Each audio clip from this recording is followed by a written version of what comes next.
Let's explore. JustProfessor here. You just spent 3 hours studying the same material.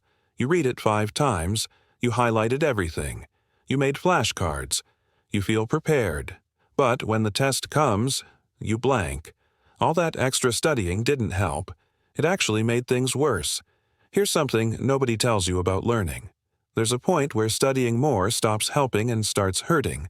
You cross a line where the extra time you spend reviewing material doesn't add to your knowledge. It just makes you feel like you know more than you actually do. This is called the overlearning illusion, and it's making students everywhere waste hundreds of hours on study methods that feel productive but don't actually work. You think you're learning when you're really just fooling yourself. The overlearning illusion happens when repeated exposure to material creates false confidence in your knowledge. You review something over and over until it feels familiar and easy. That familiarity tricks your brain into thinking you've mastered it. But familiarity is not the same as understanding. When you need to actually use that knowledge in a different context or under pressure, it's not there. Your brain confuses recognition with recall. Recognition is easy. You see something and think, yeah, I know this. Recall is hard. You need to pull information from memory without any hints. Studying by reading and rereading builds recognition but not recall. The material looks familiar every time you review it, so you think you know it. But you're just recognizing what's in front of you. You haven't actually learned it in a way that lets you use it later. This creates a dangerous gap between how much you think you know and how much you actually know. The more you review material passively, the bigger this gap becomes. You feel confident. You feel prepared. You stop studying because you think you've got it covered. Then you face a test or real situation where you need that knowledge, and you realize you don't actually have it. All those hours of review didn't stick. The problem is that effective learning feels hard and uncomfortable. It requires effort and struggle. But overlearning feels easy and smooth. So people naturally gravitate toward overlearning because it feels like progress without the pain. They choose study methods that make them feel good rather than methods that actually work. And they waste huge amounts of time in the process. Let me show you how this plays out in real studying situations. Students read their textbook chapters multiple times before exams. First read, second read, third read. By the third time through, everything looks familiar. They think, I know all this already, and feel ready for the test. But they're not ready.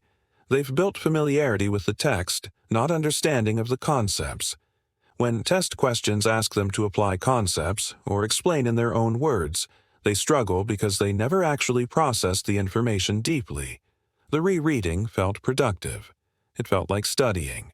They spent hours doing it. But those hours created almost no real learning.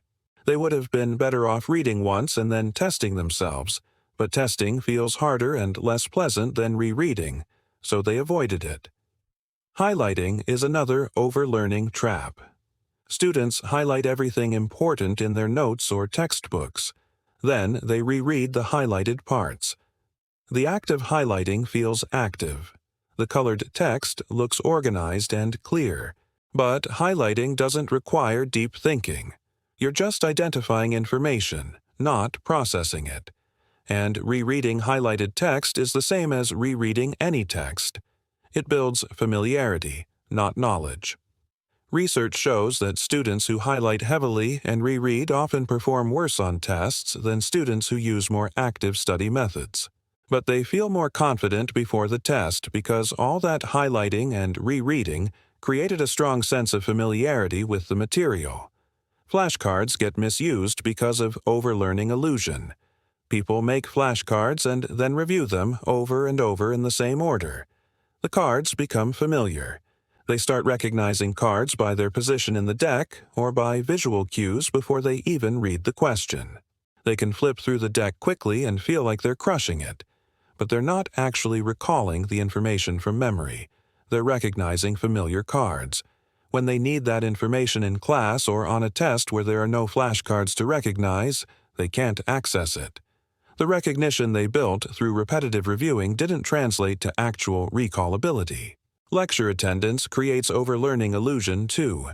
Students sit in lectures and everything makes sense as the professor explains it. They nod along. They feel like they're getting it. The professor's clear explanation makes the material feel obvious and easy. So students leave lecture feeling confident and don't study much afterward because they think they already understand. But understanding someone else's explanation in the moment is not the same as being able to generate that explanation yourself later. The lecture created a feeling of comprehension that wasn't the same as actual learning. When the exam comes, they realize they can't reproduce what seemed so clear during lecture. Note-taking can feed the illusion. Students write down everything said in class. Then they rewrite their notes more neatly. Maybe they type them up. Maybe they reorganize them. This feels very productive. They're spending hours engaging with the material. But copying and rewriting are passive activities. They can be done without deep thought. The notes get prettier, but the learning doesn't get deeper. Study groups sometimes make it worse. In a group, one person explains a concept. Everyone else listens and it makes sense. They all feel like they understand. But most people in the group didn't have to generate the explanation themselves. They just followed along with someone else's explanation. That passive following created an illusion of understanding that wasn't backed by real knowledge. Online video lectures create massive overlearning illusion. You can pause, rewind, watch at double speed. The ability to review makes everything feel learnable. You watch a video 3 times and it feels totally clear. You think you've mastered it, but you've just become very familiar with that specific presentation of the information. You haven't tested whether you can use that information independently. Students who rely heavily on video lectures often perform worse than expected because they mistake familiarity with videos for actual knowledge. The videos made everything seem easy and clear, so they didn't realize they needed more active practice. Cramming is overlearning taken to an extreme. Students review material intensively right before an exam. During that review session, everything feels present and accessible in memory. They can answer their own questions. They can recite definitions. They feel prepared. Then they take the test and perform okay, but not great. And a week later, they've forgotten almost everything. The cramming created short-term familiarity that lasted just long enough for the test. But it didn't create lasting knowledge. They overlearned for recognition in the short term while completely failing to learn for retention in the long term. All those hours of cramming produced minimal actual learning. So, how do you actually learn instead of just creating false confidence? How do you study in ways that build real knowledge instead of just familiarity? First, test yourself constantly instead of reviewing passively. Close the book and try to write out what you remember. Try to explain concepts without looking at notes. Try to solve problems without checking the solution first. This feels much harder than rereading, and that's the point. The difficulty is what creates real learning. If studying feels easy, you're probably not learning much. Second, use the struggle as feedback. When you test yourself and can't remember something or get it wrong, that tells you what you actually need to study. Don't just read the correct answer and move on. Really work to understand why you got it wrong. That struggle to understand creates much stronger learning than smooth, easy review. Third, space out your studying over time. Don't mass all your studying into long sessions right before you need the information. Study a topic today, then again in 3 days, then again in a week. Spacing creates forgetting between sessions, which means each session requires real effort to recall. That effort builds stronger memory than cramming everything together when it's all fresh. Fourth, mix up different topics instead of studying one topic until it feels mastered. When you study math, don't do 30 problems of the same type in a row. Mix different problem types together. This prevents you from just recognizing the pattern and forces you to actually think about which method to use. Mixing feels harder and messier than blocked practice, but it produces much better learning. Fifth, generate your own explanations and examples. Don't just read the textbook's explanation and examples. After reading, close the book and try to explain the concept in your own words. Try to come up with your own examples. This generation effort creates deeper understanding than passive absorption ever could. Sixth, teach the material to someone else or pretend to teach it. When you have to explain something to another person, you discover all the gaps in your understanding. You can't hide behind familiarity when you're teaching. You have to actually know it. Even pretending to teach by explaining out loud to yourself is more effective than silent review. Seventh, focus on application and connection, not memorization. Don't just try to memorize facts or procedures. Think about how concepts connect to each other. Think about when you would use this information. Think about how it relates to things you already know. These connections make information more memorable and more useful than isolated facts. Eighth, be suspicious of easy fluency. If studying feels smooth and easy, that's a warning sign. It means you're probably building familiarity, not learning. Effective studying should feel challenging. You should struggle to recall. You should make mistakes. That struggle is what drives real learning. The overlearning illusion is making you waste your study time on activities that feel productive but don't create real learning. You read and reread. You highlight and review. You watch videos multiple times. You organize notes. All of this creates a strong feeling of familiarity and confidence. But when you need to actually use the knowledge, it's not there at the level you expected. This happens because your brain mistakes familiarity for mastery. The more you expose yourself to material, the more familiar it becomes. That familiarity feels like understanding. It feels like preparation.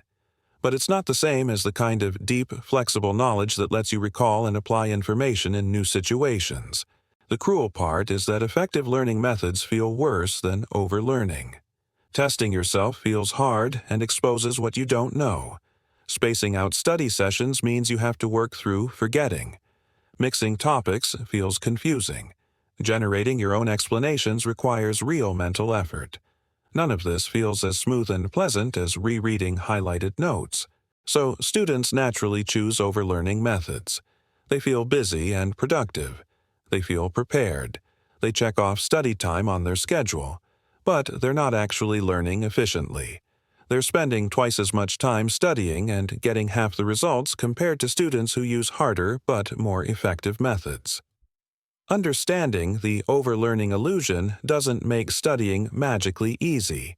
It actually makes studying feel harder because you realize you need to use methods that involve more struggle and discomfort. But that difficulty is productive. That struggle is what creates real learning that sticks and transfers to new situations. The next time you're studying and everything feels familiar and easy, recognize that as a red flag. Don't trust that feeling of fluency. Test yourself instead. Try to recall without looking. Try to apply to new problems. Try to explain to someone else. When you do this, you'll discover the gap between how much you thought you knew and how much you actually know. And that discovery, uncomfortable as it is what lets you study effectively instead of just wasting time building false confidence. Your brain is designed to take shortcuts. Familiarity is a shortcut that feels like knowledge but isn't. Real learning requires you to override that shortcut and put in genuine effort. Most people don't do this because the effort feels unnecessary when everything seems familiar. But that's exactly when the effort matters most. Subscribe for more ways you're fooling yourself about what you actually know.